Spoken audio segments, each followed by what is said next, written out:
آپ اپنے بچے کو ہر قسم کی نظر بد، شیطان، جنات سے محفوظ رکھنا چاہتے ہیں تو یہ دعا ضرور سیکھ لیں۔ نبی کریم صلی اللہ علیہ وسلم اپنے نواسوں کو ان کلمات کے ذریعے پناہ دیا کرتے تھے۔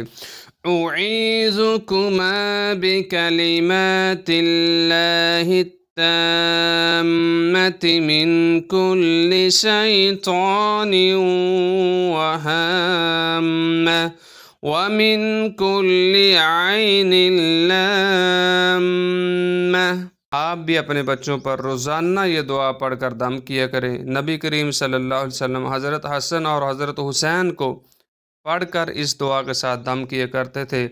بچے کے سر پر ہاتھ رکھ کر دعا پڑھیں، ہلکا سا دم کریں، دن میں 1 2 3 بار ضرور دعا پڑھیں۔ اگر آپ اپنے بچوں کو محفوظ رکھنا چاہتے ہیں تو اس دعا کو یاد کریں اور دوسروں تک ضرور پہنچائیں۔